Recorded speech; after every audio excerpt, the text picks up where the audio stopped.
The brass conference room at Naval Amphibious Base Coronado smelled like stale coffee and testosterone. 11 Marine Force Recon operators sat around the polished oak table, arms crossed, jaws set. They'd flown in from Camp Pendleton specifically for this briefing, and none of them looked happy about it. The mission parameters were straightforward: a joint training exercise simulating hostage extraction in urban terrain. What wasn't straightforward was the team lead walking through the door. Lieutenant Kira Volkov stood 5'6" in her boots, her dark hair pulled back in a regulation bun that somehow made her pale green eyes more prominent. The Navy trident on her chest caught the fluorescent light, a SEAL insignia. The room went silent, but not the respectful kind. "You've got to be kidding me," someone muttered from the back row. Kira ignored it. She'd heard worse during Hell Week. She'd heard worse during the 18 months of training that followed. She'd heard worse last Tuesday at the O Club when a drunk instructor asked if she'd earned her trident on her back. She set her briefing folder on the table and looked at each man in turn. The Marine captain at the head of the table, a thick-necked Texan named Briggs, leaned back in his chair. "Lieutenant Volkov, your reputation precedes you." The way he said it made reputation sound like liability. "Captain Briggs." Her voice was level, almost flat. No inflection to grab onto, no emotion to weaponize. "I've reviewed your team's personnel files, impressive combat records. Afghanistan, Iraq, Yemen, you've earned your place at this table." Briggs smiled, but it didn't reach his eyes. "And you've earned yours how exactly? By being the Navy's diversity poster child." The other Marines shifted uncomfortably. This was crossing a line, even for inter-service rivalry. Kira didn't blink. "I earned it the same way you did, Captain. By refusing to quit when everything in me wanted to." She pulled a satellite image from her folder and laid it flat on the table. "The exercise begins at 0600 tomorrow. Rules of engagement are live fire with simunitions. Building 12, Warehouse District. Hostages are actors from the Marine Corps Training Center. Your objective is extract and exfiltrate within 40 minutes. My objective is to stop you." Briggs leaned forward now, interested despite himself. 11 against 1. Those are your odds. "Those are yours," Kira said quietly. The Nevada sun hadn't cleared the mountains yet when Kira began her equipment check. The warehouse district sprawled across 20 acres of abandoned industrial architecture, each building a maze of rusted catwalks, empty shipping containers, and shadows deep enough to hide a platoon. She'd arrived 3 hours before dawn, moving through the terrain with the methodical patience her instructors had beaten into her during land warfare training. The simunitions were real enough paintballs filled with colored marking compound that showed hits on tactical gear.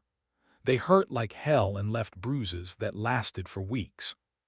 Her loadout was minimal by SEAL standards: plate carrier with ceramic inserts, thigh holster with her Sig Sauer P226 converted for simunitions, 3 spare magazines, radio headset, night vision goggles pushed up on her helmet, and a suppressed HK-416 carbine that felt like an old friend in her hands. She'd taped the magazines in alternating directions for faster reloads. Old habit from her time in the teams. Building 12 was a 3-story concrete shell with most of its windows blown out years ago. The hostages would be held on the 2nd floor, northern corner, according to the scenario briefing. Briggs and his Marines would approach from the east, the most direct route, because Marines were bred to charge straight at problems and overwhelm them with superior firepower and aggression. It was what made them extraordinary on a conventional battlefield. It was also what made them predictable. Kira had positioned herself on the 3rd floor of Building 11 across a narrow alley from the target structure. Perfect sightlines, multiple egress routes, and an elevated position that let her control the battle space. She settled into a prone position behind a section of collapsed drywall, the HK-416 scope trained on the approach corridor. The radio crackled at 5:57 hours. "All stations, this is exercise control. Mission is live. Time starts now." She controlled her breathing, slowing her heart rate the way she'd learned during Scout sniper familiarization. Patience was the SEAL's greatest weapon. Let the enemy come to you. Make them fight on your terms. Let them underestimate you until the moment they realize their mistake, and by then it was too late. The first Marine appeared at 6:04, moving fast along the eastern wall of Building 12. His tactical discipline was flawless, weapon up, eyes scanning, smooth movements that spoke of hundreds of training hours. Kira tracked him through the scope but didn't fire. One shot would give away her position, and she needed them committed before she could exploit their approach. Two more Marines followed, then three more in a staggered column. They were using proper spacing, hand signals sharp and professional. Briggs had trained them well. She watched them stack up outside the main entrance to Building 12, preparing for dynamic entry. The point man tested the door, found it unlocked, and pushed inside with his rifle leading. The rest flowed in behind him like water finding a channel. Textbook. Kira waited 10 seconds, then keyed her radio. "Control, this is Volkov. Request confirmation, are all hostile forces inside the target building?" "Affirmative, Volkov. All 11 are inside." She smiled, though no one was there to see it. She'd counted only 9. Briggs was smarter than she'd given him credit for. He'd held 2 Marines in reserve, probably positioned to cover the main entrance and provide flanking fire if needed. She adjusted her scope's focus and scanned the approach zone methodically, sector by sector. There, Building 13, second-story window. The barrel of an M4 carbine just barely visible in the shadows. She shifted her aim 20 degrees left. Another window, different building. The second holdback, positioned to create a crossfire. Classic L-shaped ambush configuration. Briggs had set a trap, and if she'd simply opened fire on the entry team, these two would have bracketed her position and ended her participation in about 15 seconds. Respect bloomed in her chest, cold and professional. The captain wasn't just good. He was thinking like a SEAL. She keyed her radio again, switching to the exercise frequency that all participants monitored. "Marine element, this is Lieutenant Volkov. You have approximately 30 seconds before I compromise your support by fire positions. Recommend you reposition." Silence. Then Briggs's voice, tight with surprise. "How the hell did you?" Kira fired twice. The first round caught the Marine in Building 13 center mass, painting his plate carrier bright orange. The second shot was already flying toward Building 14 before the first Marine called his hit. The marking compound splashed across the second holdback's tactical vest, vivid against the gray morning light. "Support element is combat ineffective," the range safety officer announced over the radio. 2 casualties confirmed. Inside Building 12, she heard Briggs swearing. His trap had just collapsed, and now he had 9 Marines trying to extract 2 hostages from a building while a sniper controlled the high ground. The math had changed. Kira shifted position, moving 30 feet along the 3rd floor before settling into a new firing point. Standard counter-sniper doctrine: never fire more than twice from the same location. Through her scope, she watched the main entrance. No movement. Briggs was adapting, probably splitting his team to search for her position while maintaining security on the hostages. Smart, but it spread his force thin. Minutes ticked by. The sun crept higher, filling the warehouse district with harsh angular shadows. Then movement, fast and low. 3 Marines exited Building 12 through a side door she'd only barely registered during her terrain study, moving toward her building in a modified bounding overwatch pattern. They were coming for her. Kira descended to the 2nd floor, moving away from her last known position. The Marines would clear from the bottom up, standard procedure for unknown sniper locations. That gave her time. She posted at a window overlooking the alley between buildings, watching their approach. The lead Marine held at the corner, weapon up, checking angles with the deliberate care of someone who knew he was being hunted. She could take him now, but the other 2 would immediately identify her muzzle flash and return fire. Instead, she picked up a fist-sized chunk of concrete rubble and hurled it across the room. It clattered against the far wall with a sharp crack that echoed through the empty space. The Marines reacted instantly, weapons swinging toward the sound. Kira fired 3 times in rapid succession. Pop, pop, pop. The suppressed HK-416 barely louder than a cough. 3 hits, 3 orange blossoms on tactical vests. 3 more casualties, the safety officer called. "Marine assault element, you are down to 6 effectives." Briggs's voice cut through the radio, controlled but edged with frustration. "Volkov, where the hell did you learn to shoot like that?" "Same place you did, Captain," she replied. "Except I had to be twice as good to get half the recognition." She was moving again before the words finished leaving her mouth, descending to the ground floor and exiting through a loading bay on the building's western side. The battlefield had shifted. Briggs had 6 Marines left, and at least 2 needed to stay with the hostages to maintain scenario integrity. That meant 4, maybe 5, coming to neutralize her. The odds were still heavily against her, but odds had never much bothered Kira Volkov. She'd beaten longer ones just to wear the trident. She worked her way through the maze of buildings, staying low, using every piece of cover. The warehouse district was her terrain now.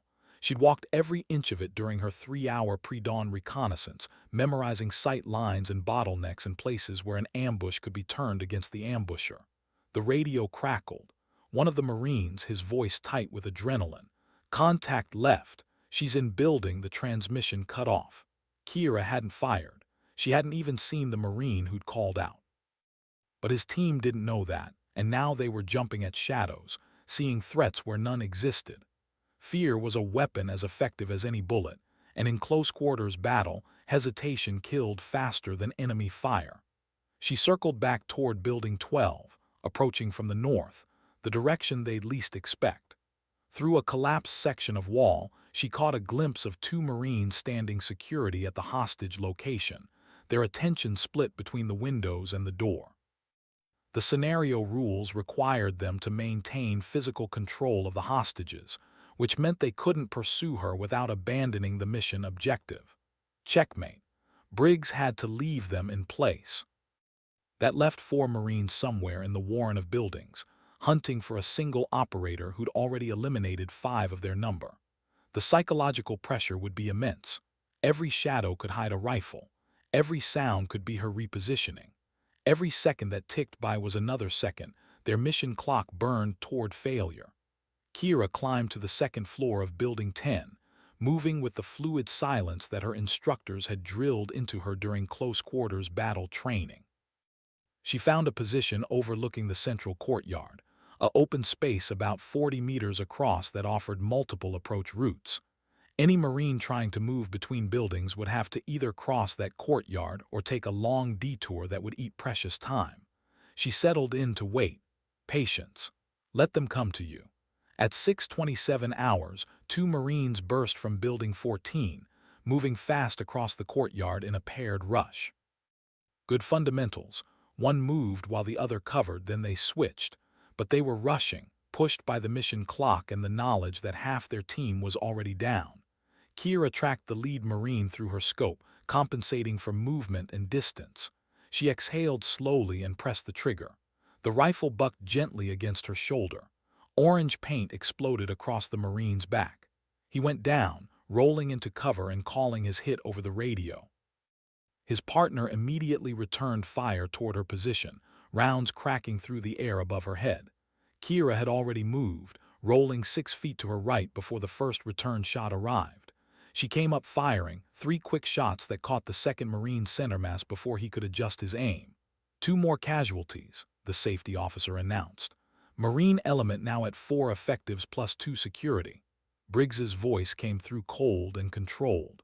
All stations, tactical pause. Regroup at Rally Point Alpha. Kira keyed her radio. Control, does the mission clock stop for tactical pauses? Negative, Volkov. Time continues. Copy that, she smiled. Briggs was trying to consolidate his remaining force, but every second he spent regrouping was another second his hostages spent in captivity. The exercise parameters gave him 40 minutes to complete the extraction. They were 28 minutes in and he had 4 Marines plus 2 locked down on security. Not enough to assault her position and extract the hostages. Not enough to win, but enough to make her work for it. She moved to a new building, always repositioning, never static. The Marines would be analyzing her previous shooting positions, plotting them on a mental map, trying to predict where she'd move next. She needed to break that pattern, make herself unpredictable. The smart play now was to stay hidden, burn the clock, and claim a technical victory when time expired. But that wasn't Kira's style. She hadn't spent 18 months in the most brutal training pipeline in the American military just to hide and win on a technicality. She joined the Navy to serve, to be part of something larger than herself, to prove that she belonged among warriors regardless of what doubters like Briggs thought. More than that, she joined to test herself against impossible standards and emerge transformed. The SEALs weren't just a job.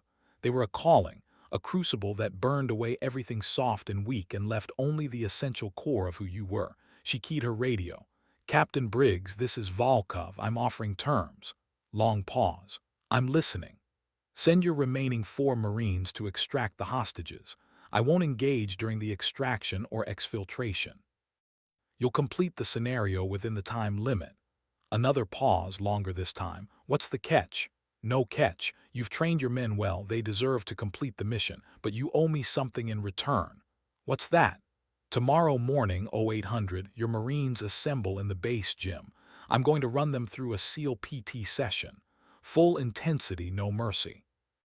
And when it's over, you're going to tell them that Lieutenant Kira Volkov earned her trident the same way any male operator earned his, by being harder to kill than the training designed to break her."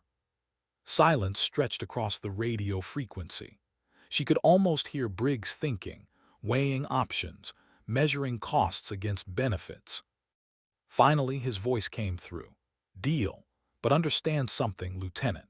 If even one of my Marines doesn't show up tomorrow, or if you go easy on them, our agreement is void and your reputation at this base is finished. We clear. Crystal clear, Captain. And understand something in return. When I'm done with your Marines tomorrow, they're going to have a new appreciation for what it takes to wear this trident. Whether they like me or not becomes irrelevant. They'll respect the warfare device, and that's all I've ever asked for." "Agreed. Marines, you heard the lady. Execute the extraction. Volkov, you have my word. No one fires unless you break the ceasefire first." Kira watched through her scope as 4 Marines moved quickly toward Building 12, their movements now relaxed without the threat of sniper fire.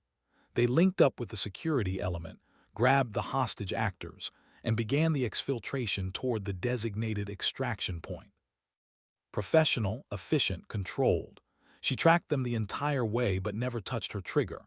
At 6:36 hours, the safety officer keyed the radio. "Exercise complete. Hostages recovered successfully. All participants secure your weapons and report to debriefing." Kira cleared her rifle, dropping the magazine and checking the chamber before heading toward the debriefing area. The Marines were already there, stripping off tactical gear and reviewing their performance. The 7 casualties were being briefed by Briggs, his voice low and intense, pointing out mistakes and lessons learned. When Kira approached, the talking stopped. 11 pairs of eyes turned toward her. She met each gaze steadily, reading the mixture of emotions: frustration, curiosity, grudging respect, and in a few cases, lingering resentment. Captain Briggs stepped forward and extended his hand. "Hell of a shoot, Lieutenant. 7 casualties before we even knew where you were. That's exceptional fieldcraft." Kira shook his hand, nodding the firm grip, the direct eye contact. "Your holdbacks almost got me. The L-shaped ambush at the entry point was smart thinking. Almost only counts in horseshoes and hand grenades," one of the Marines muttered. Briggs shot him a look that could melt steel. "Sergeant Kowalski, you want to explain to the lieutenant how you got yourself painted while crossing the courtyard. Because from where I stood, it looked like you forgot every lesson about slicing the pie and maintaining cover." Kowalski's jaw tightened, but he said nothing. Kira spoke quietly. Sergeant Kowalski made the tactically sound decision to press the attack under time pressure. His fundamentals were solid. "I just had better positioning and more time to prepare." "Don't make excuses for my Marines, Lieutenant," Briggs said. "They know when they've been beaten, and today they got beaten by a better operator. That's a learning opportunity, not a source of shame." He turned to address his full team. "Gentlemen, what we witnessed today is what happens when you underestimate an opponent based on anything other than their tactical capability." Lieutenant Volkov positioned herself to control the battle space before we even arrived. She identified our support elements, neutralized them, and then picked us apart piece by piece using terrain mastery and superior marksmanship. Those are SEAL tactics, executed at a SEAL level, and every single one of you should be taking notes because that level of preparation and discipline is exactly what keeps you alive in actual combat. One of the younger Marines, a corporal with a fresh haircut and nervous energy, raised his hand slightly. "Permission to speak, sir," Briggs nodded. "What's on your mind, Corporal Hayes?" "I just want to know how Lieutenant Volkov learned to shoot like that. I mean no disrespect, ma'am, but that was some seriously next-level marksmanship. 7 targets, 7 hits, most of them on moving personnel. That's not standard SEAL training, is it?" Kira considered her answer carefully. The truth was complicated, layered with years of struggle and sacrifice that couldn't be easily summarized. But these Marines had earned an honest response. "Corporal, when you go through BUD-S, that's basic underwater demolition SEAL training, you learn pretty quickly that the standards don't adjust for anybody. The obstacle course times are the same. The swim distances are the same. The log PT, the surf torture, the endless running in soft sand, all of it is designed to break you regardless of who you are. But when you're the only woman in your class, you learn that meeting the standard isn't enough. You have to exceed it consistently, visibly, without question. Because every mistake you make, every time you fall behind or show weakness, it becomes evidence that you don't belong." She paused, gathering her thoughts. The Marines were listening now, really listening, the defensive posture fading from their shoulders. "So I made a decision during Hell Week. I decided that I would never give anyone a reason to question my competence. Not my shooting, not my tactics, not my fitness, not my leadership. I spent every free moment at the range. I studied every after-action report I could access. I volunteered for every high-risk training evolution. I made myself into the operator I needed to be to earn respect from men who'd already decided I didn't deserve to be there. The marksmanship you saw today is the result of about 10,000 hours of deliberate practice, most of it alone, most of it on my own time because I knew that good enough would never be good enough." Sergeant Kowalski shifted his weight, looking uncomfortable. "That doesn't seem fair, ma'am. Shouldn't the standard be the same for everybody?" Kira met his eyes. "You're right, Sergeant. It shouldn't be fair, it should be equal. But the world doesn't work that way, and the military definitely doesn't work that way. So you have two choices: complain about the unfairness and let it destroy you, or accept it and become so undeniably competent that the unfairness stops mattering. I chose the second option." Captain Briggs cleared his throat. "Which brings us to tomorrow morning. 0800 base gym, full PT gear. Lieutenant Volkov is going to introduce you gentlemen to a SEAL physical training session. I expect every one of you to give her your absolute best effort. Consider it an education in what Lieutenant Volkov went through to earn the right to wear that trident." Dismissed. The Marines filed out, some still grumbling, others thoughtful. Kira began breaking down her rifle, performing the familiar ritual of weapons maintenance that every SEAL learned to do in the dark, underwater, under fire. Briggs lingered, watching her work. "You didn't have to offer the ceasefire," he said finally. "You had us beaten. Another 10 minutes and time would have expired. You could have won clean." Kira looked up from her rifle. "This wasn't about winning, Captain. It was about changing minds. If I'd hidden and won on a technicality, your Marines would have gone back to Pendleton convinced that the Navy gave me special treatment or bent the rules. But now they've seen what I can do, and more importantly, they've heard directly from you that I earned my place. That's worth more than any tactical victory." Briggs nodded slowly. "You're smarter than I gave you credit for, Lieutenant. That's on me. I let my assumptions color my judgment, and that's exactly the kind of thinking that gets people killed in the field. It takes a big person to admit that, sir. Don't patronize me, Volkov. I don't need my ego massaged. I need to be a better officer, and part of that is recognizing talent regardless of packaging." He picked up his own gear bag. "That PT session tomorrow, you planning to crush my Marines?" "I'm planning to challenge them, Captain. There's a difference. I want them to understand what SEAL training feels like, but I'm not trying to break them. That wouldn't serve anyone's interests." "Fair enough. Just remember, Marines have pride. If you go too easy, they'll think you're patronizing them. If you go too hard, they'll resent you. There's a sweet spot in there somewhere." Kira smiled. "I've been walking that line my entire career, sir. I think I can handle it." The next morning arrived cold and clear, the kind of Southern California weather that made people forget winter existed anywhere else. Kira arrived at the base gym at 7:30, giving herself time to set up the training circuit and review her plan. The gym was standard military-issue rubberized floor, pull-up bars bolted to the walls, racks of free weights in the corner, and enough open space to accommodate group PT sessions. She designed a 90-minute workout that would push the Marines hard without destroying them. The goal was education, not punishment. At 7:55, the first Marines began arriving. They came in full PT gear shorts, green t-shirts with USMC stenciled across the chest, running shoes that had seen better days.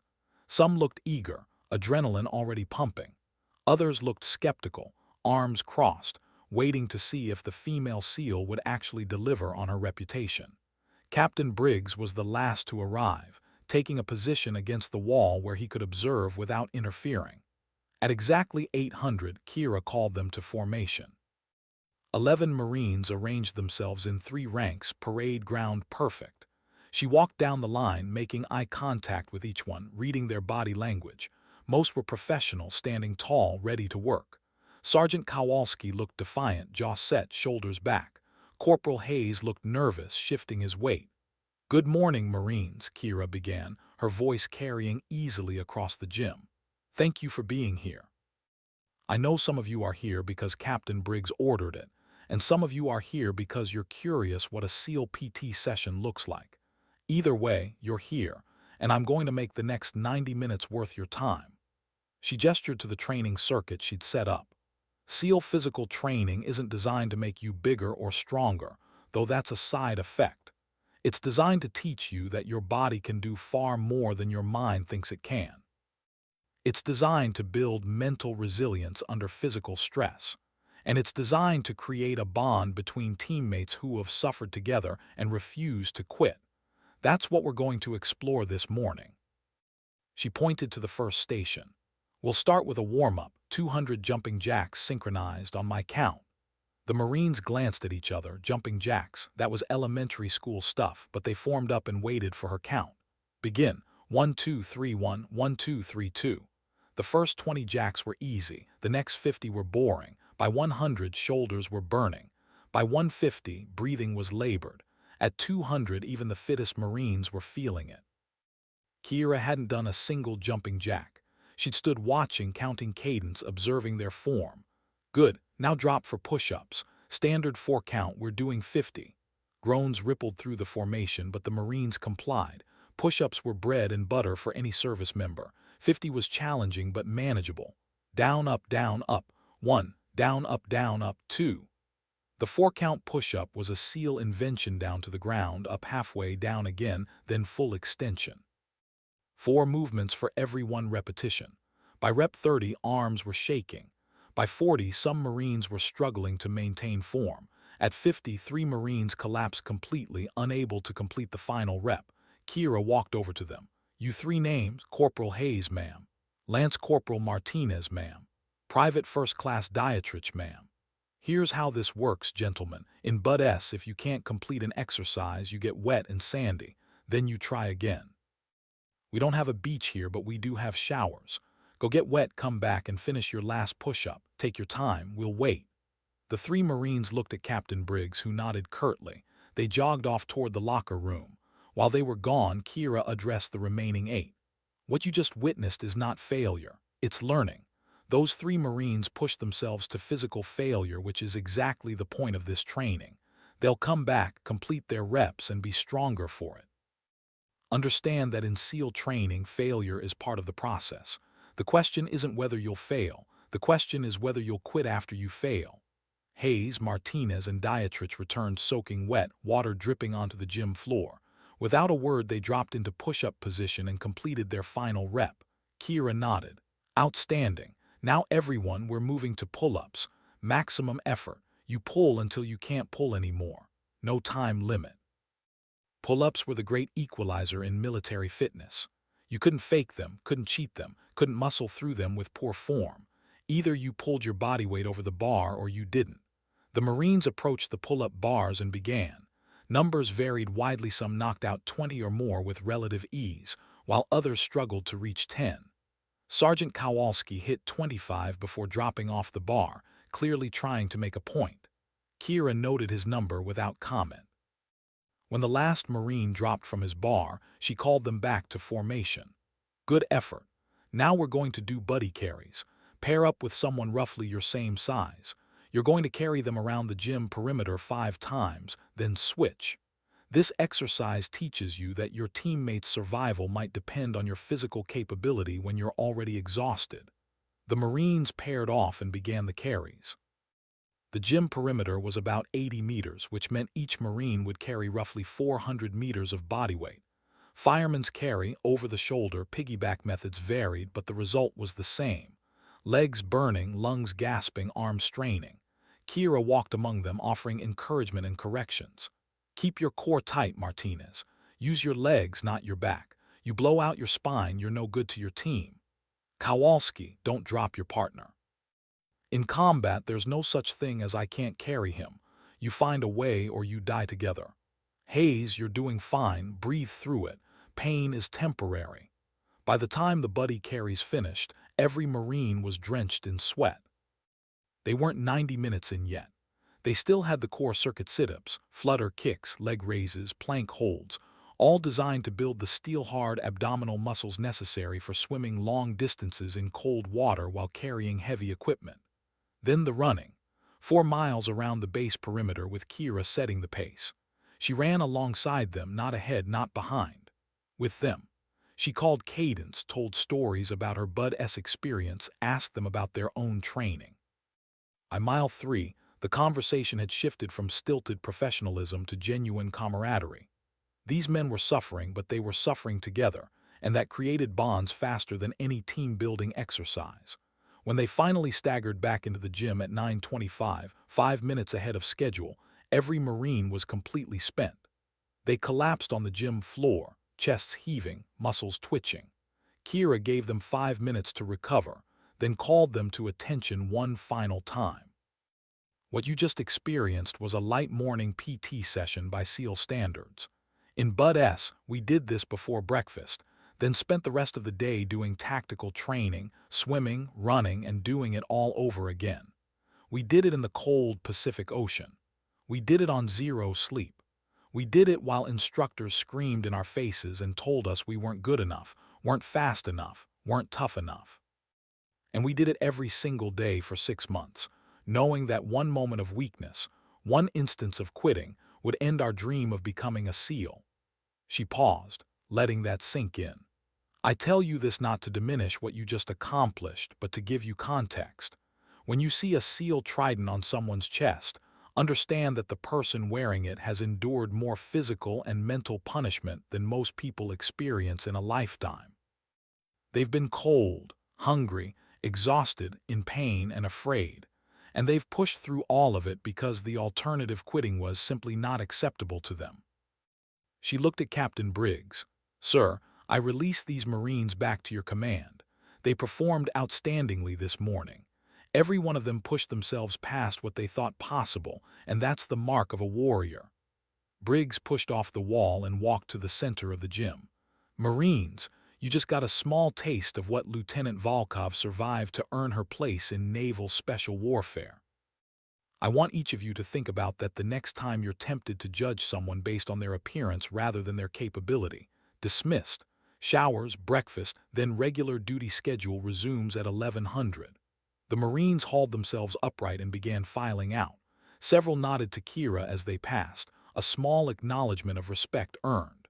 Sergeant Kowalski stopped in front of her. For a long moment he just looked at her, his expression unreadable. Then he extended his hand.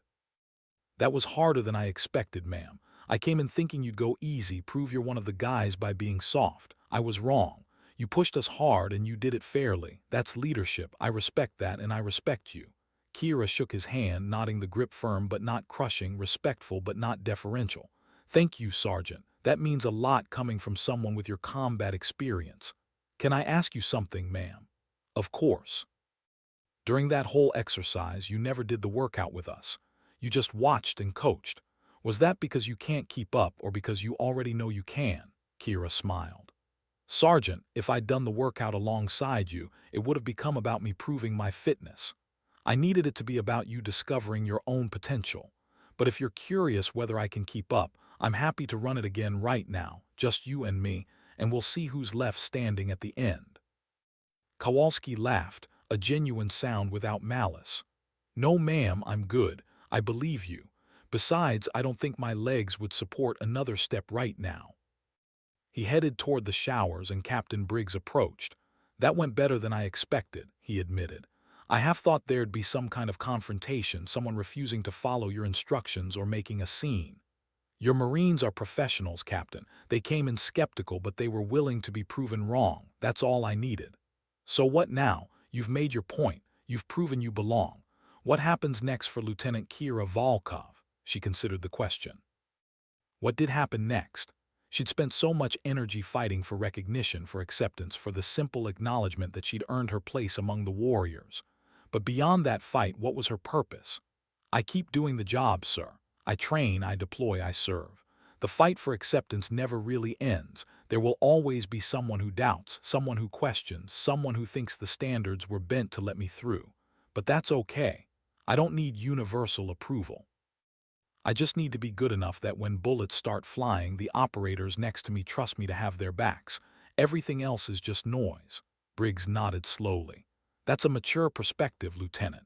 Most people spend their whole careers seeking validation. You figured out that the work is its own validation. With respect, sir, I learned that in Hell Week. There was a moment, probably around day 4, when I realized that no one was coming to save me. No one was going to make it easier. Either I was going to finish or I was going to quit, and that choice was entirely mine. Once I understood that, everything else became simple. Do the work, ignore the doubt, keep moving forward. That's all there is. Simple, but not easy. Nothing worth doing is easy, Captain. They shook hands and Kira gathered her gear. As she walked out of the gym into the bright California morning, she felt something she hadn't experienced in a long timepiece. Not the absence of struggle, but the acceptance of it. She'd spent years fighting against the current, trying to force the military to recognize her worth. But maybe that was the wrong approach. Maybe the better path was to simply be so consistently competent that recognition became inevitable. Let the work speak for itself. Let the performance silence the critics. Let the results drown out the doubt. The Navy had given her a gift, the opportunity to serve, to be tested, to prove herself against the hardest standards in the military. She'd taken that gift and forged herself into something stronger, harder, more capable. And in doing so, she'd become exactly the kind of operator the teams needed. Not despite being a woman, but because she'd refused to let gender define her limitations. The next few weeks passed in a blur of training evolutions and mission planning. The story of the warehouse exercise spread through the base like wildfire, growing in the telling. By the time it reached the West Coast SEAL teams, Kira had supposedly taken down 15 Marines single-handedly while blindfolded and using only a slingshot. She ignored the exaggerations. The people who mattered, her platoon, her command, her fellow SEALs, knew the truth, and their respect was earned through daily performance, not one-time demonstrations. Then came the call she'd been waiting for since finishing her training pipeline. Her commanding officer summoned her to his office at 1400 on a Thursday afternoon. Commander Halvorsen was a 20-year veteran with 3 combat deployments and a Navy Cross for valor in Ramadi. He didn't waste time with small talk. Volkov, you're being assigned to SEAL Team 7, Charlie Platoon. They're rotating back from 6 months in Afghanistan next week. You'll integrate with them during workup training for their next deployment. Questions? No, sir. When do I report? Monday, 0700. Charlie Platoon operates out of the building adjacent to this one. Their chief is Senior Chief Martinez. Good man, solid operator, doesn't suffer fools. He's aware you're joining the team. How does he feel about that, sir? Halvorsen leaned back in his chair, studying her with the level gaze of someone who'd seen too much combat to tolerate bullshit. Honestly, he's skeptical, not hostile but cautious. Charlie Platoon is tight. They've spent 6 months in direct action missions, kicking indoors, taking fire, losing sleep. They've bled together, and now they're getting a new platoon member who's female, inexperienced in combat, and carries all the political baggage that comes with being the first woman to integrate into the teams. That's a tough sell, even for an operator with your qualifications. Kira absorbed that without flinching. I understand, sir. How do you recommend I approach integration? The same way you approach that Marine captain with competence, humility, and zero excuses. Show up early, work hard, keep your mouth shut until you've earned the right to have opinions. And for God's sake, don't try to prove you belong, just belong. Do the work, pull your weight, and let the results speak for themselves. Yes, sir. One more thing, Volkov. There are people in the Navy who want you to succeed because it advances their political agenda. There are people who want you to fail for the exact same reason. Neither group gives a damn about you as an individual operator. They care about what you represent. Don't let that mess with your head. You're not a symbol or a statement. You're a SEAL. Act like one. I will, sir. Dismissed. And Volkov, sir, good luck. You're going to need it. Monday morning arrived with fog rolling off the Pacific, thick gray clouds that turned the base into a landscape of shadows and muted sounds. Kira reported to Charlie Platoon's team room at 6:45, 15 minutes early. The team room was a large open space filled with gear lockers, weapon racks, planning tables, and the accumulated debris of men who spent more time preparing for war than being home. A massive American flag hung on one wall, next to unit patches and photos of fallen teammates. 8 men were already there, performing pre-mission checks on equipment, cleaning weapons, reviewing intelligence reports. The conversation died when she entered.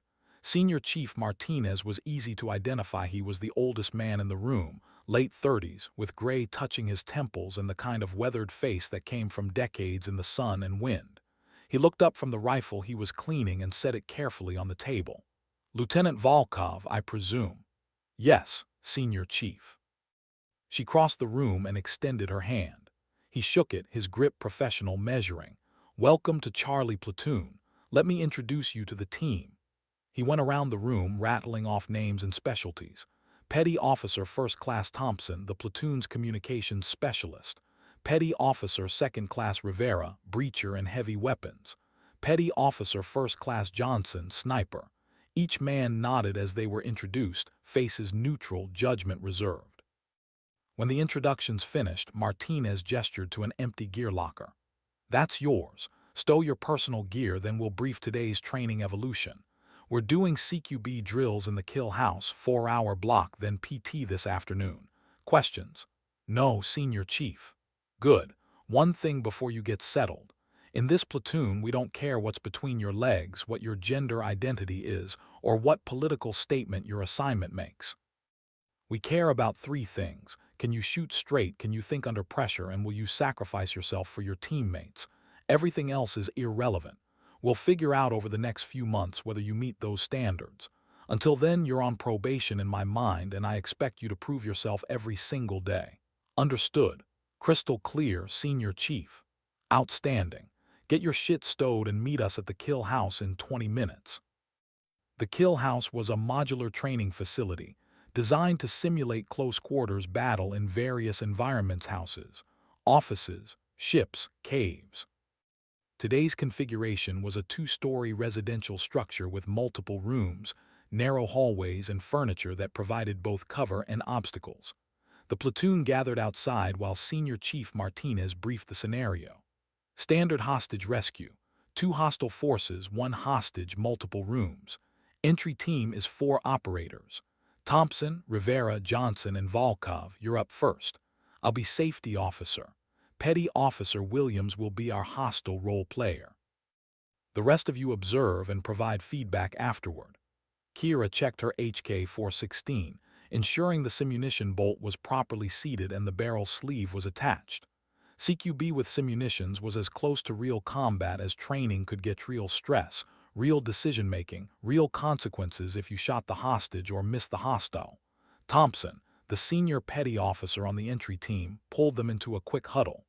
Okay, here's the plan. Standard 2x2 stack. Rivera and I take left sectors, Johnson and Volkov take right sectors. Verbal commands for room clearing. Watch your muzzle discipline and don't flag your teammates. Questions. What's our row on the hostage? Kira asked. If the hostile is using the hostage as a shield, Thompson considered. Evaluate in real time. If you have a clean shot, take it. If not, hold fire and we'll find another angle. No shooting through the hostage. That's a training safety violation and a real-world war crime. Copy that. They stacked up at the entry point, weapons up, bodies tight against each other. Thompson counted down with his fingers 3, 2, 1, then pushed through the door. The room exploded into controlled chaos. Clear left, clear right, moving, contact front. The scenarios blurred together, room after room, split-second decision. The sharp crack of simunitions fired in enclosed spaces. Kira moved with the team, her training taking over, each action flowing naturally into the next. Slice the pie on doorways.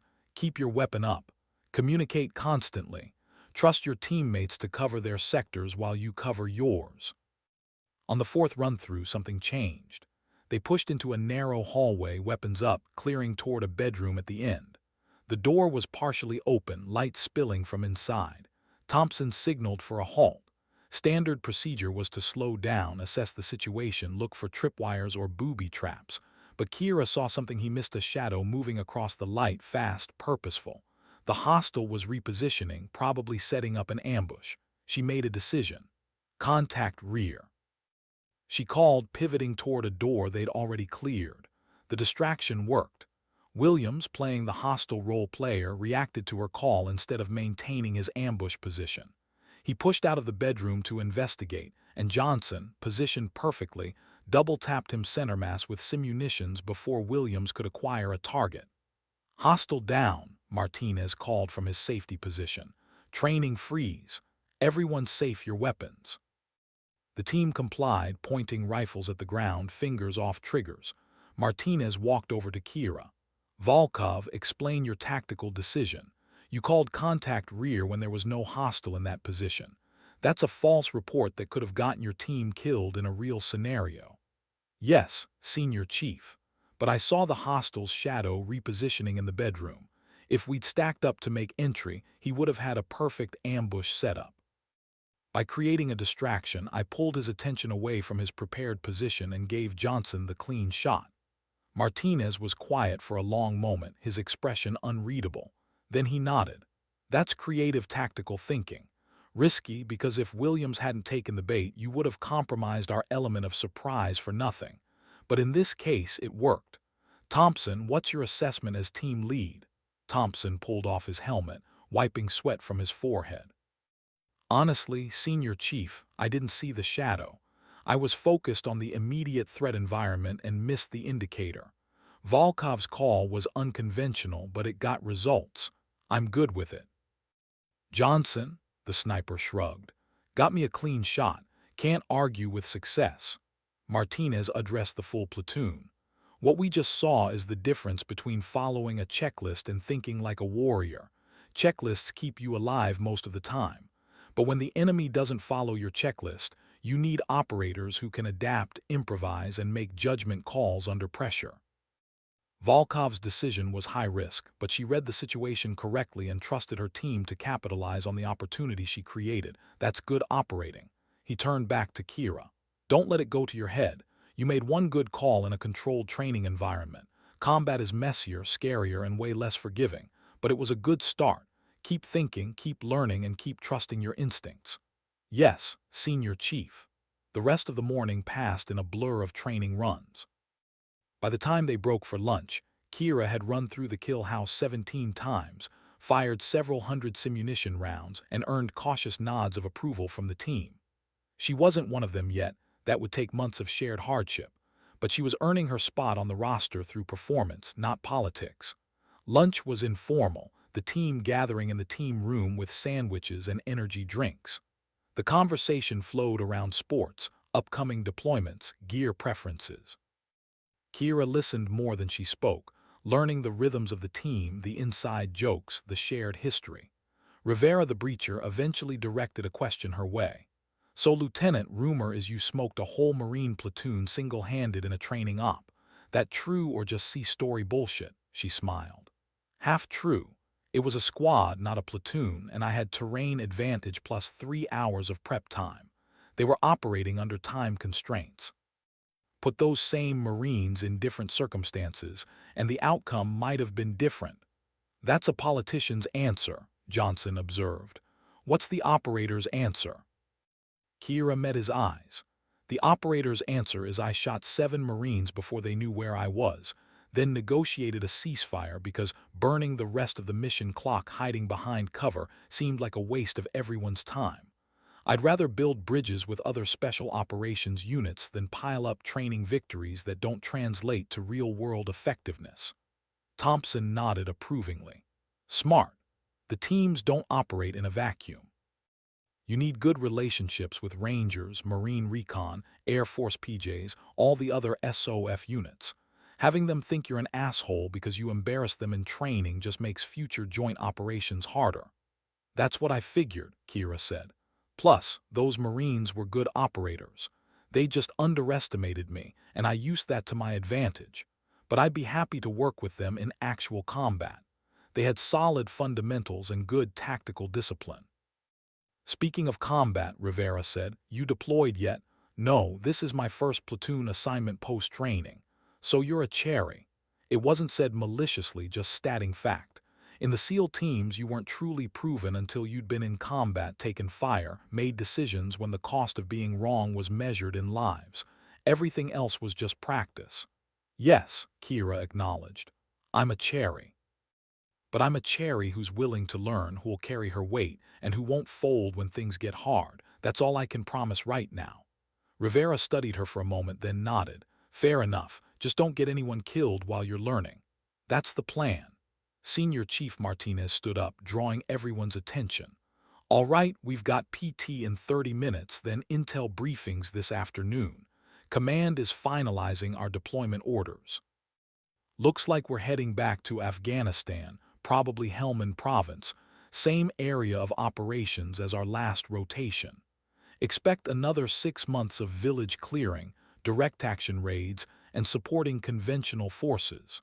It's not glamorous work, but it's important work, and we're good at it. He paused, letting that sink in.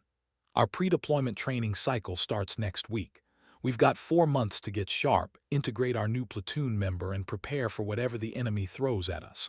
I expect maximum effort from everyone, maximum professionalism, and zero drama. We're Charlie Platoon. We do the job, we bring everyone home, and we make the teams proud. Understood. A chorus of hooyah, Senior Chief, echoed through the room. Martinez dismissed them to prepare for PT, and Kira headed to her gear locker to change into workout clothes. As she was lacing her running shoes, Thompson approached. Hey, Lieutenant, got a minute? Sure, what's up? I wanted to give you a heads up. Senior Chief is a good man, but he's old school. He doesn't say much, but he watches everything. He's evaluating whether you'll be an asset or a liability in combat, and he won't fully trust you until you've proven yourself under fire. That's not personal. He'd do the same with any new guy joining the team mid-rotation. I appreciate the heads up. The other thing is, some of the guys are worried about the political stuff. Not because they care about your gender, but because they're concerned that command will treat you differently, give you easier assignments, pull you from dangerous missions, or create special rules that don't apply to the rest of us. That would be bad for team cohesion. Kira nodded. I understand. And for what it's worth, I've already spoken with my command about that exact issue. I will not accept special treatment. I will not request accommodations that other platoon members don't get. I will do every mission, every training evolution, every shit detail exactly like everyone else. If I fail on my own merit, not because the standards were too high. Thompson smiled. That's what I wanted to hear. Just keep that attitude, work hard, and you'll be fine. The team will come around once they see you're serious. Thanks, Thompson. I appreciate you looking out for me. We're a platoon, ma'am. We look out for each other. That's the whole point. PT that afternoon was brutal. A 5-mile run followed by an hour of calisthenics, then a 2-mile ocean swim in cold Pacific water. Kira kept pace with the team, pushing herself hard but not showboating, finding the right balance between proving her fitness and blending in with the group. Senior Chief Martinez ran alongside them the entire time, neither leading nor following, just maintaining presence.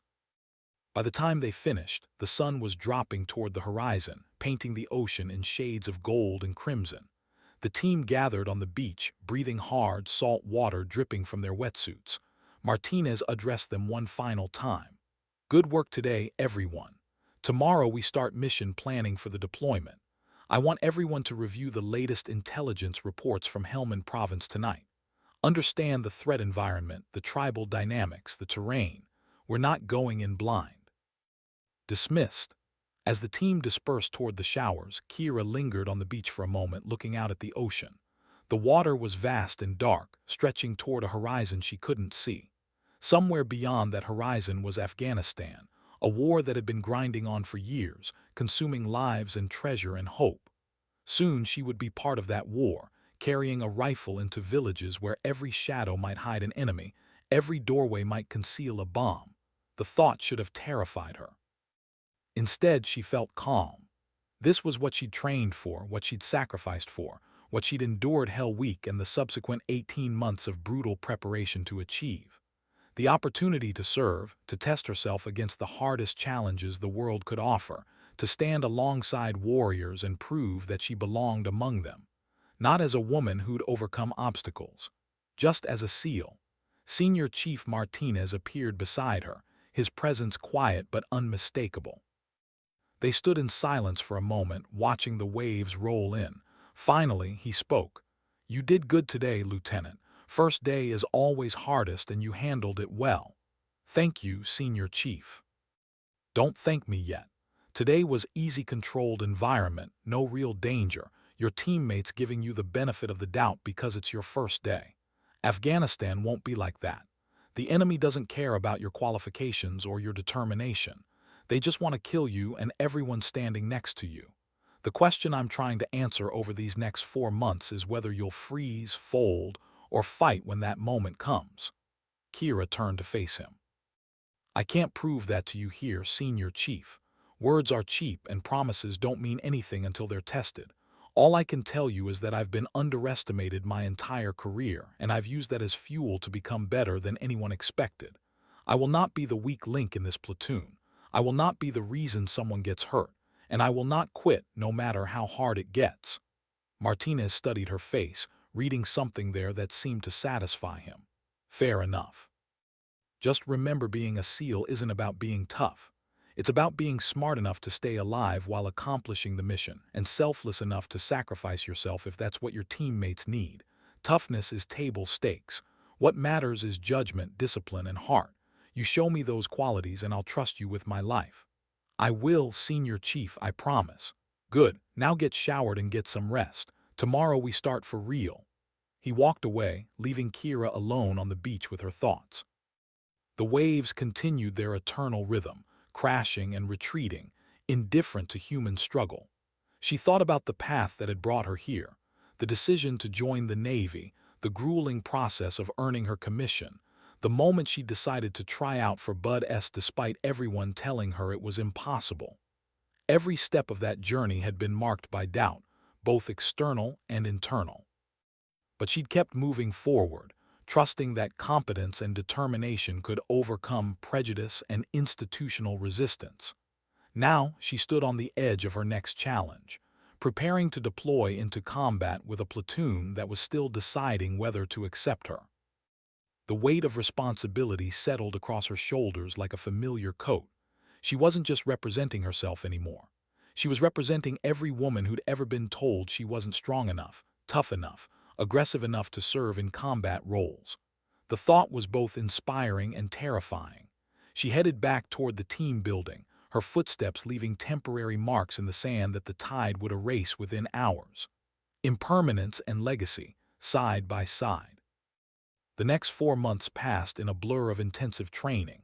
Charlie Platoon ran through every possible scenario they might encounter in Afghanistan: ambushes, IED threats, hostage rescue, village clearing, close air support coordination, casualty evacuation. They trained in the mountains, the desert, the ocean. They trained in daylight and darkness, in good weather and bad. They trained until the actions became muscle memory, until they could perform complex tactical movements without conscious thought. Kira threw herself into the preparation with single-minded focus. She studied Pashto language basics, memorized maps of Helmand Province, read after-action reports from previous deployments. She spent extra hours at the range, refining her marksmanship until she could put rounds on target in any position, any distance, any conditions. She worked on her medical skills, her communications procedures, her explosive ordnance recognition. Slowly, grudgingly, the platoon began to accept her. It started with small things, Thompson asking her opinion during a planning session, Rivera inviting her to join a group heading off base for dinner, Johnson sharing tips on long-range shooting technique. Each interaction was a small brick in the foundation of trust that held a combat unit together. 2 months into the workup cycle, they ran a full mission rehearsal exercise, a 36-hour evolution that simulated everything from infiltration to exfiltration. The scenario placed them in a hostile village where intelligence suggested a high-value target was hiding. Their mission was to capture or kill the target, secure any intelligence materials, and extract without civilian casualties. The exercise pushed everyone to their limits. Sleep deprivation, physical exhaustion, constant tactical decision-making under pressure. Kira performed well, clearing rooms with precision, communicating clearly under stress, making smart decisions when the plan inevitably broke down in contact with the simulated enemy. On hour 33, during the extraction phase, their element took simulated fire from a building they'd already cleared. Standard ambush tactics. Let the assault force pass, then hit them from behind when they're focused on getting out. Senior Chief Martinez, playing his role as platoon chief, immediately began directing fire team movements to suppress the ambush and create space for the element to break contact. But in the chaos, Petty Officer Johnson went down, struck by simulated fire, declared a casualty by the training cadre. Without hesitation, Kira broke from her covered position and sprinted toward Johnson's location. Simulated rounds cracked through the air around her. She reached Johnson, grabbed his tactical vest, and began dragging him toward cover. Rivera appeared on Johnson's other side, and together they pulled him behind a concrete barrier. I'm good, Johnson was saying, even though the training rules declared him combat ineffective. Just leave me and complete the mission. Shut up, Kira told him, breathless, already pulling out her medical kit. We don't leave teammates behind, ever. She went through the trauma assessment quickly, check for bleeding, check airway, check circulation. In a real scenario, Johnson's simulated wounds would have required immediate intervention to prevent death from blood loss.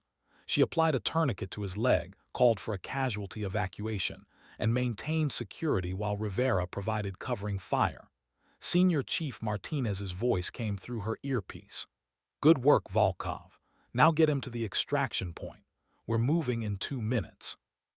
They carried Johnson between them, moving as fast as the dead weight would allow. The extraction helicopter, actually a truck simulating a helicopter, was waiting at the designated landing zone. They loaded Johnson aboard, collapsed inside, and the training exercise officially ended. The cadre called index, ending the exercise, and the platoon gathered for the hot wash. These after-action reviews were sacred in the SEAL teams.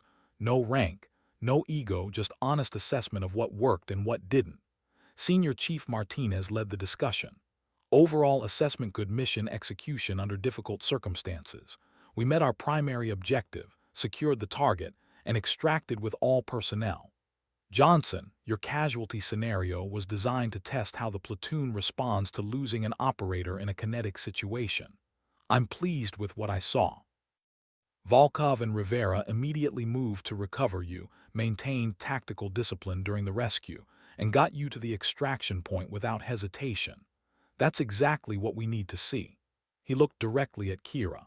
Lieutenant, you exposed yourself to significant risk by breaking cover to reach Johnson. In a real scenario, that could have gotten you killed, but it also might have saved Johnson's life. That's the calculus of combat. Sometimes the right tactical decision is also the most dangerous one. The question is whether you made that decision impulsively or deliberately. Kira considered her answer carefully. Senior Chief, I assessed that Johnson's position was exposed and that every second of delay increased the likelihood of additional casualties. Rivera and I could reach him quickly, and the suppressive fire from the rest of the element gave us a narrow window. It was a calculated risk, not an emotional reaction. And if I'd ordered you to hold position instead of attempting the rescue, then I would have held position, Senior Chief. But you didn't give that order, which meant the decision was mine to make. I made it based on my judgment of the tactical situation. Martinez nodded slowly. That's the right answer. In combat, operators need the flexibility to make decisions without waiting for permission. But those decisions have to be informed by training, experience, and an understanding of the commander's intent. You're developing those skills. Keep it up. The hot wash continued for another hour, dissecting every phase of the mission. By the time it finished, the platoon was exhausted but satisfied.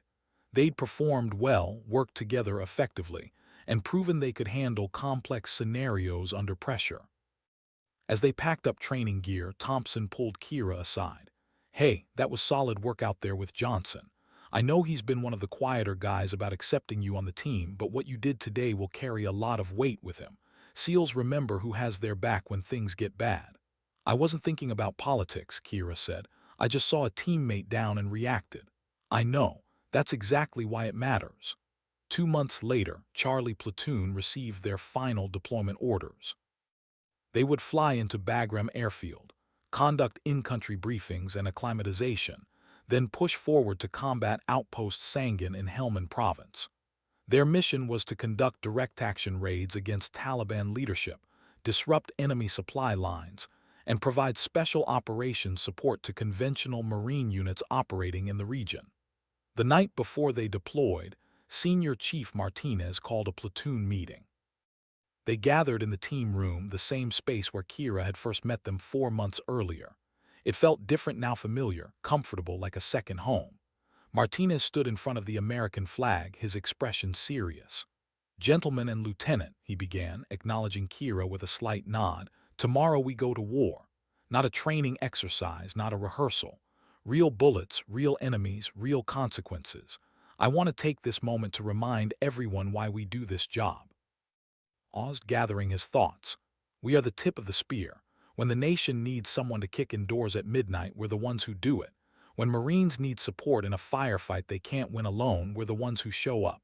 When hostages need rescue and the situation is too dangerous for anyone else, we're the ones who volunteer. That's our purpose. That's our calling.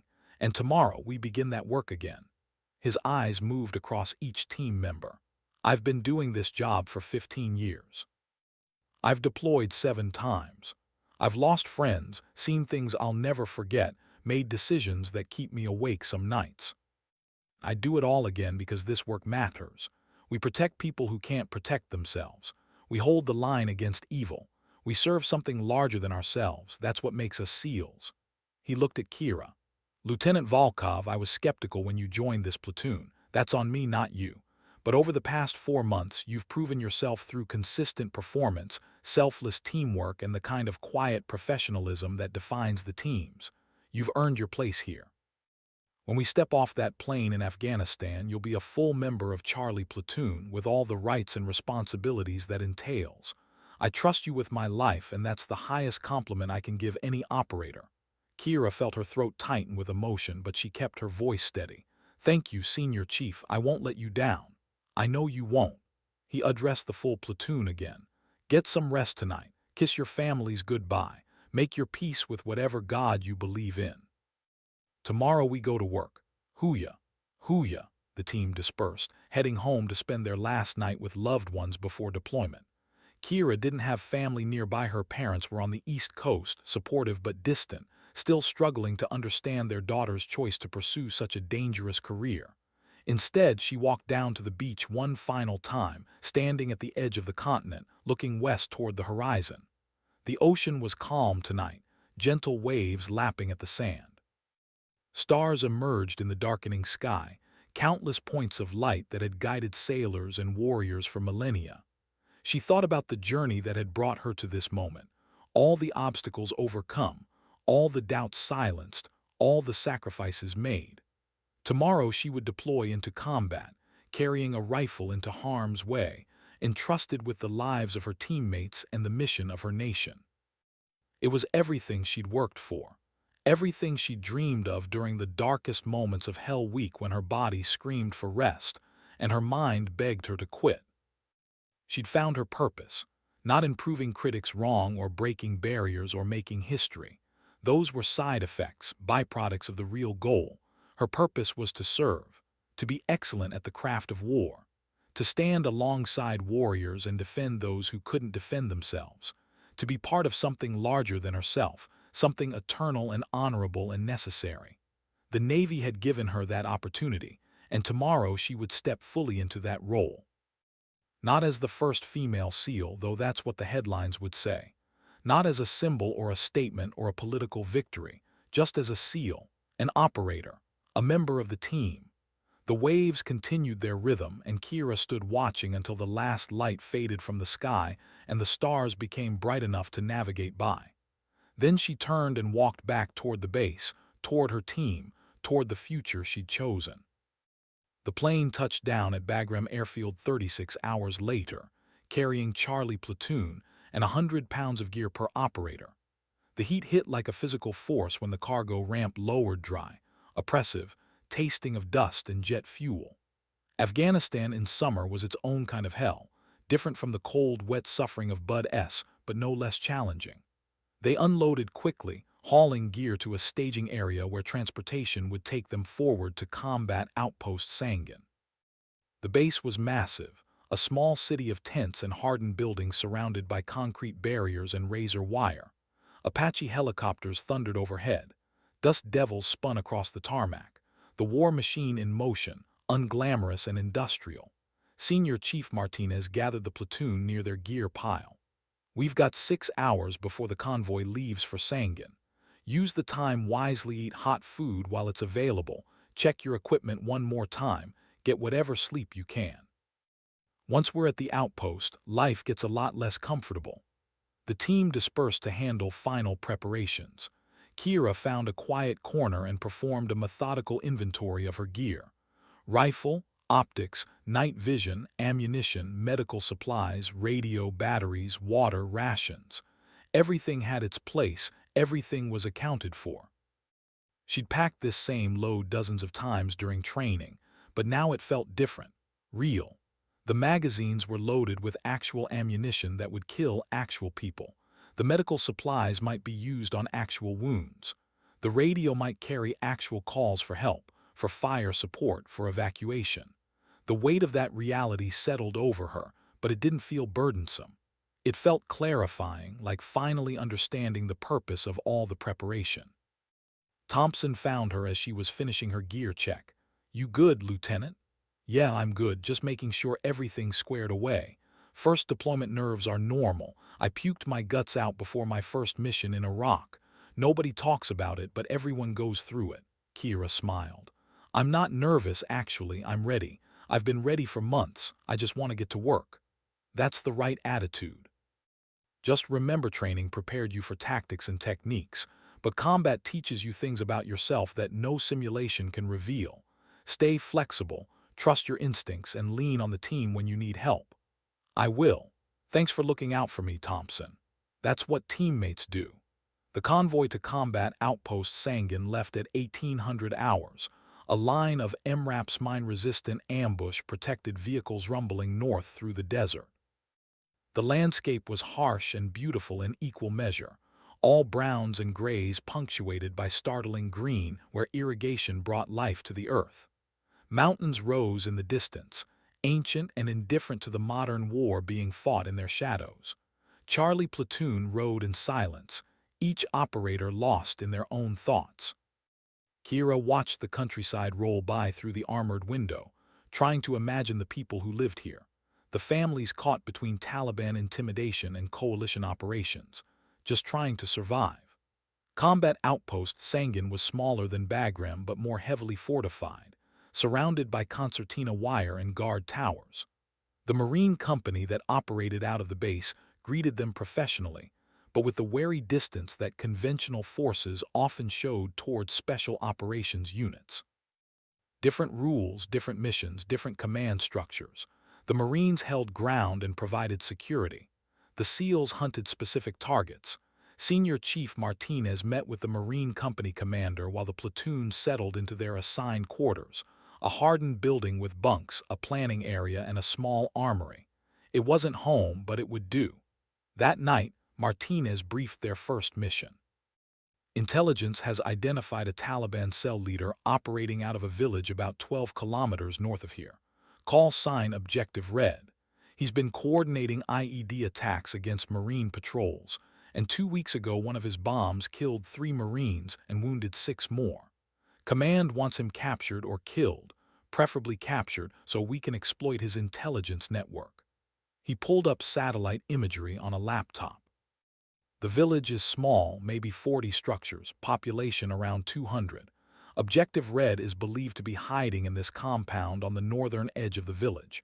Our mission is to infiltrate at night, hit the compound, secure the target, and extract before the rest of the village can react. Thompson leaned forward, studying the imagery. What's the civilian situation? Women and children in the compound? Assume yes. Standard Row applies positively, identify threats before engaging, minimize civilian casualties, protect non-combatants. But understand that Objective Red will likely use his family as human shields if he knows we're coming. Be prepared for a complex situation.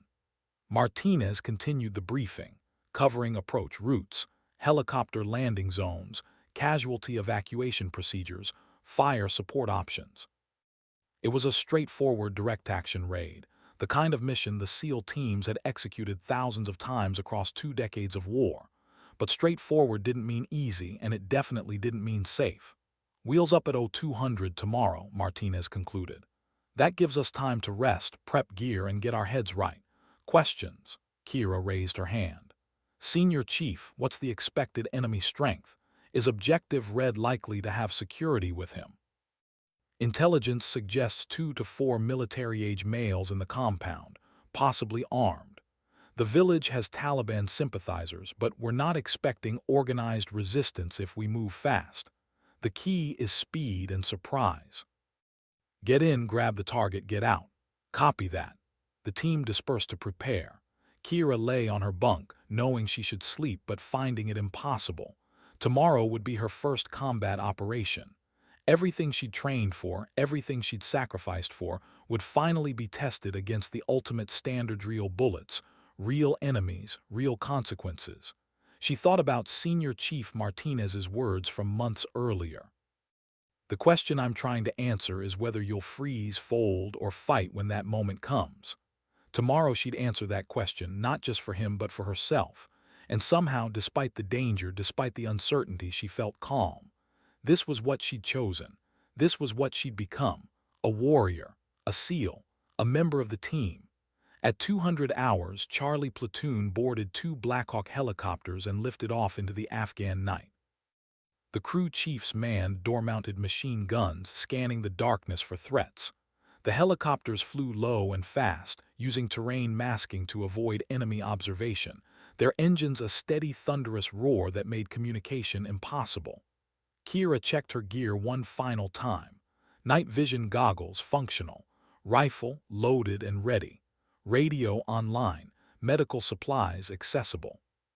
She looked around the helicopter cabin at her teammate Thompson running through hand signals, Rivera checking his breaching charges, Johnson adjusting his sniper rifle's scope. These men were her family now, bound together by shared purpose and mutual trust. The helicopters flared and landed in a wash about 2 kilometers from the target village, rotors kicking up dust that obscured everything. The platoon poured out and immediately took security positions while the birds lifted off and disappeared into the night. Silence rushed back in, broken only by the distant sound of a dog barking and the wind moving through the desert brush. Senior Chief Martinez hand-signaled the patrol order, and they began moving toward the objective. The platoon moved in a tactical column, spacing themselves to avoid being clustered if they hit an IED. Kira was positioned in the middle of the formation, Thompson ahead of her, Rivera behind.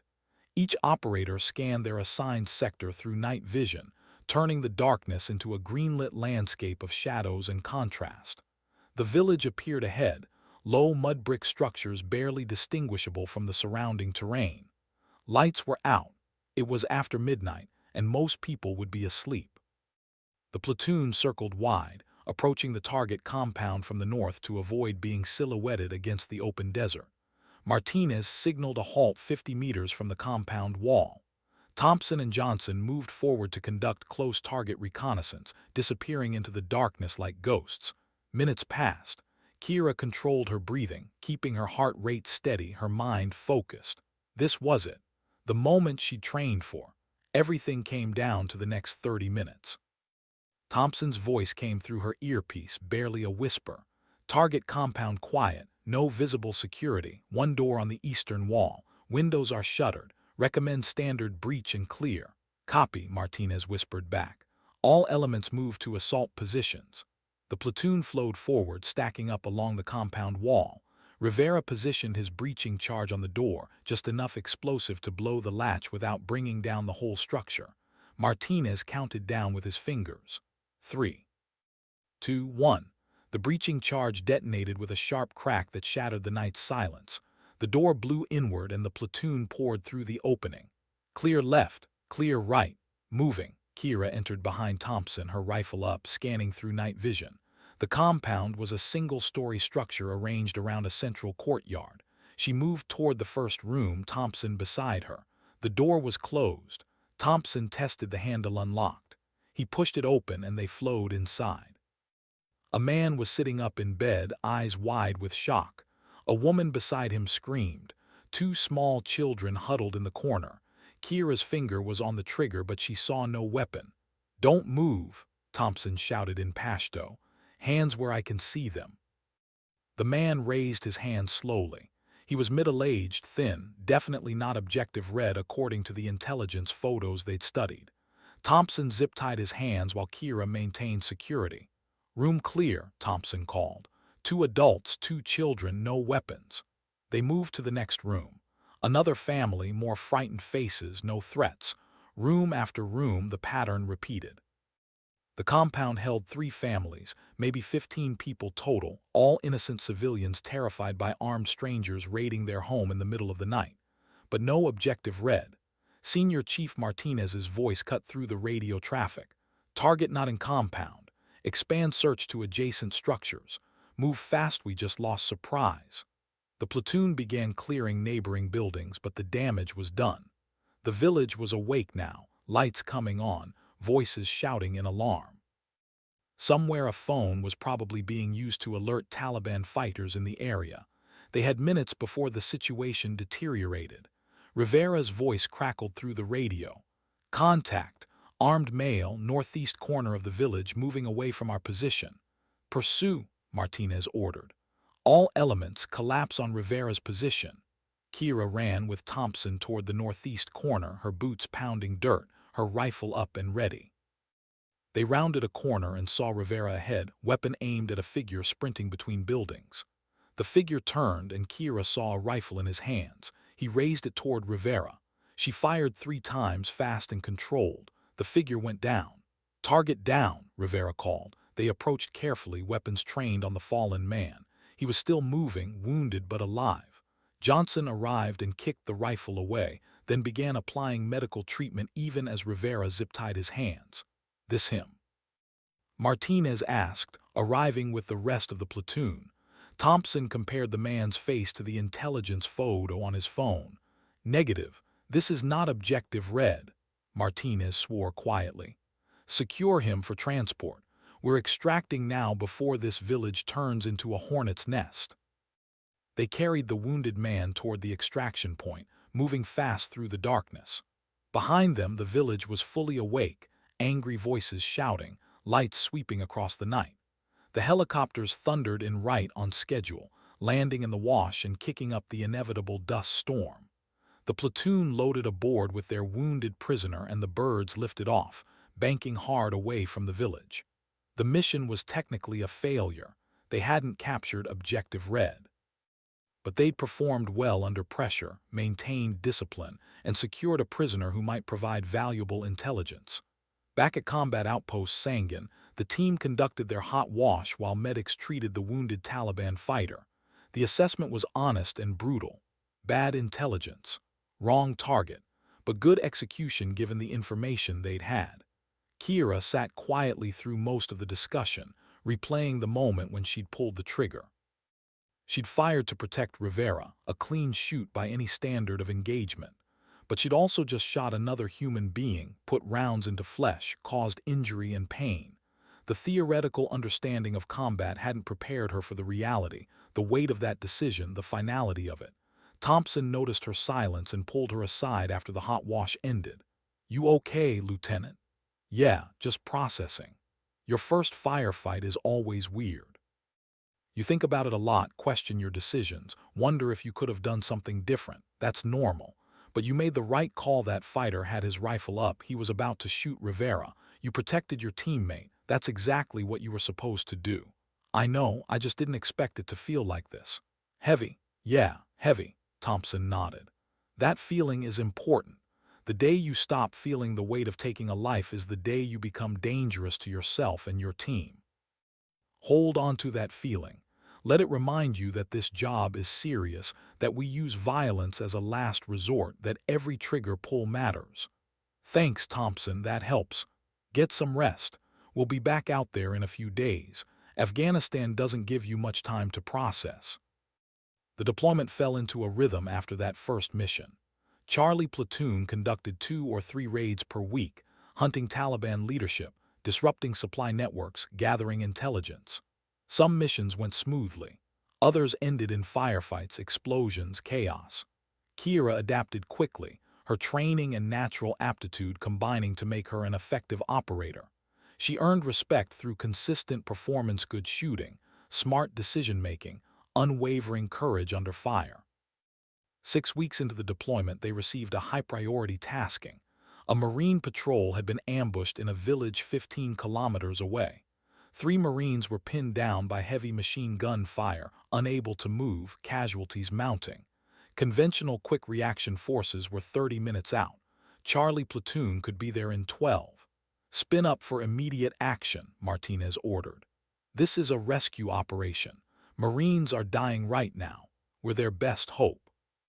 The platoon loaded into helicopters and launched within 7 minutes of receiving the tasking. The flight was tense, everyone knowing they were flying into a hot landing zone with Marines under fire. The crew chief pointed toward the village. They could see tracer fire arcing across the darkness, the sharp muzzle flashes of weapons being fired in anger. The helicopters didn't land. Instead, they flew low over the village while the platoon fast-roped directly into the fight. Kira dropped through the door, rope burning through her gloved hands, boots hitting dirt hard. Bullets cracked overhead. She rolled away from the rope and brought her rifle up, immediately engaging targets. The Taliban fighters were dug in around a central building, pouring fire toward the trapped Marines' position. Charlie Platoon hit them from behind, a devastating surprise that completely disrupted their attack. Kira worked with Rivera, leapfrogging forward and bounding Overwatch. He'd fire, she'd move. She'd fire, he'd move. Slow and methodical, closing distance on the enemy position. A fighter appeared in a window, RPG launcher on his shoulder. Kira fired twice. Both rounds struck center mass before he could launch the rocket. The RPG fell from nerveless hands, and the fighter collapsed. "Nice shot," Rivera called. They reached the Marines' position. 3 wounded men, 1 critical, all exhausted and nearly out of ammunition. Thompson began organizing casualty evacuation while the rest of the platoon maintained security and suppressed remaining enemy positions. "Medevac inbound, 2 minutes," Martinez called over the radio. The helicopter swooped in low, rotors screaming, door gunners laying down covering fire. The platoon loaded the wounded Marines aboard, then collapsed their perimeter and extracted under fire. The whole operation lasted 11 minutes from insertion to exfiltration. Later, at the outpost, The Marine Company commander sought out Senior Chief Martinez. "Your team saved 3 of my Marines tonight. If you hadn't responded so fast, we'd be planning funerals instead of recoveries. I want your team to know that the Marine Corps owes them a debt." Martinez accepted the thanks gracefully, then gathered Charlie Platoon for a private moment. "That's what we do," he said simply. "When warriors need help, we answer. When the odds are impossible, we show up anyway. Tonight was a good example of the teams at their best: fast, violent, effective. I'm proud of every one of you." His eyes found Kira. "Lieutenant Volkov, your shooting tonight was exceptional. That RPG gunner could have wiped out the whole rescue force if you hadn't engaged him when you did." "Well done. Just doing my job, Senior Chief. That's all any of us can do, but you did it well." The deployment continued for 3 more months. Charlie Platoon ran dozens of missions, experienced firefights and explosions and close calls. They lost no one, though Rivera took shrapnel from an IED and had to be medevaced for 2 weeks before returning to duty. They captured or killed multiple high-value targets. They disrupted enemy operations across their area of responsibility. And Kira Volkov became simply another member of the team, not the first female SEAL, not a symbol or a political statement, just an operator who did her job with quiet competence and earned respect through performance. On their final night in Afghanistan, before flying home, the platoon gathered on the outpost's roof to watch the sunset. The mountains turned gold, then purple, then dark as the light faded. Stars emerged, the same stars that had guided warriors since the beginning of human conflict. Senior Chief Martinez addressed them one final time. "We came here to do a job. We did it well. Everyone goes home alive, which is the best possible outcome. You've earned your place in SEAL history, and more importantly, you've earned each other's respect. That's what matters. That's what lasts." He looked at Kira. "Lieutenant, when you joined this platoon, I wasn't sure what to expect. I've been in the teams long enough to know that change comes whether we like it or not, and that integration of women into special operations was inevitable. But knowing something intellectually and accepting it emotionally are different things. You could have been a disaster, someone who'd been pushed through training on lowered standards, someone who expected special treatment, someone who used gender as a shield against criticism. You were none of those things." He paused, choosing his words carefully. "You were just a SEAL. You did the work, carried your weight, made smart decisions under fire, and put your teammates' lives ahead of your own. That's all any of us can ask. You've proven beyond doubt that gender is irrelevant compared to competence, courage, and character. I'm honored to have served with you, and I'll happily deploy with you again." The platoon murmured agreement. Thompson raised a canteen in salute. "To Lieutenant Volkov." "One of the team." "To the team," everyone echoed, including Kira, her voice steady despite the emotion tightening her throat. They sat in silence as darkness fell completely and the Afghan night claimed the sky. Tomorrow they'd begin the long journey home. But tonight they were still warriors on deployment, brothers and sisters in arms, bound together by shared danger and mutual respect. Kira looked up at the stars and thought about the path that had brought her here. Every obstacle, every doubt, every moment of pain and struggle had been necessary to forge her into someone capable of this work. She joined the Navy to serve, to test herself, to prove that determination could overcome prejudice. She'd survived Hell Week, endured 18 months of brutal training, and integrated into a combat platoon that initially doubted her. She deployed to war and performed well under fire, earning respect not through words or politics, but through consistent, competent action. And now she was going home, carrying with her the knowledge that she'd done what many said was impossible. Not for glory or recognition or to prove a point, just to serve, just to be part of something larger than herself, just to stand among warriors and defend those who couldn't defend themselves. The stars wheeled overhead, ancient and indifferent, but under those stars Kira Volkov had found her purpose.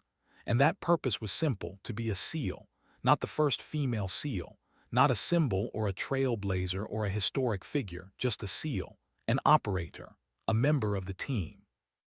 And that was enough. That was everything.